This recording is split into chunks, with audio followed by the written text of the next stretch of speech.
திருவரங்கன் உலா அத்தியாயம் 6. அப்போது கூட்டத்தின் முன்னணியில் இருந்த ஒரு பெரியவர் தம் ஊன்றுகோலை உயரத் தூக்கி அமைதியாயிருங்கள் என்று கூவி எல்லோர் வாயையும் அடைத்த பிறகு குலசேகரனை நோக்கி மெல்ல நடந்து வந்தார். கூர்மையான பார்வையில் அறிவும் திருமுக மண்டலத்தில் தெல்லிய காந்தியும் வீச சீரான குரலில் குலசேகரனை பார்த்து கேட்டார். பிள்ளாய், வில்லிதாசரின் மகன்தானே நீ? நேரில் பார்த்ததைத்தானே இங்கு சொல்கிறாய்? கேட்டவர் திருப்பெயர் பிள்ளை உலகாசிரியர் என்பது. வைணவ சமயத்தில் தோன்றிய பிரசித்தி பெற்ற ஆசிரியர்களில் இவரும் ஒருவர். பிள்ளை லோகாசாரியார் என்றும் அழைப்பார்கள். இவர் அருளிய நூல்களும் பிரசித்தி பெற்றவை. அவை இன்றும் நமக்கு கிடைக்கப் பெறுபவை. குலசேகரன் அவரை கண்டதும் கீழே விழுந்து பாதங்களை தொட்டு வணங்கி இரு கைகளையும் கூப்பி எழுந்தான். சுவாமி, சமயபுரத்தில் நேரில் கண்டதைத்தான் இங்கே சொல்கிறேன். படைகளுக்கு நம் நகரமே குறி என்பதையும் அறிந்தேன் என்றான் குலசேகரன். உடனே பிள்ளை உலகாசிரியர் சற்றே திரும்பி தூப்புல் சுவாமி என்று அழைக்க சோதிமயமான பேரொளி நடந்து வருவது போல் பெரியவர் ஒருவர் நடந்து வந்தார்.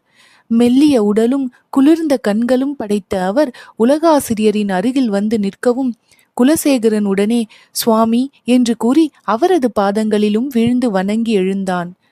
அந்த பெரியவரின் திருநாமம் வேங்கடநாதன் என்பது. வைணவ சமயத்தில் பிரசித்தி வாய்ந்த ஆசிரியரான வேதாந்த தேசிகன் என்பார் இவர். தமிழிலும் பிரகாரிதத்திலும் வடமொழியிலும் இவர் இயற்றிய நூல்கள் 100க்கும் மேல். அவை இன்றும் நமக்கு கிடைக்கப் பெறுபவை. வந்த பெரியவர் கோவில் மணி போன்ற கணீர் குரலில் பேசினார். சுவாமி, எல்லா விஷயங்களையும் கேட்கப் பெற்றேன். குலசேகர பிள்ளான் கூறியது போல இத்தருணத்தில் திருவுள்ள சீட்டின்படி நடப்பது எனக்கு உசிதமாக தோன்றவில்லை என்றார். அப்போது செய்ய வேண்டுவது என்ன என்று உலகாசிரியர் கேட்டார். தென்மதுரையில் உள்ள பாண்டிய அரசருக்கு ஆட்பட்டவர்கள் நாம். இப்போது நம்மிடையே அரசர் இல்லை.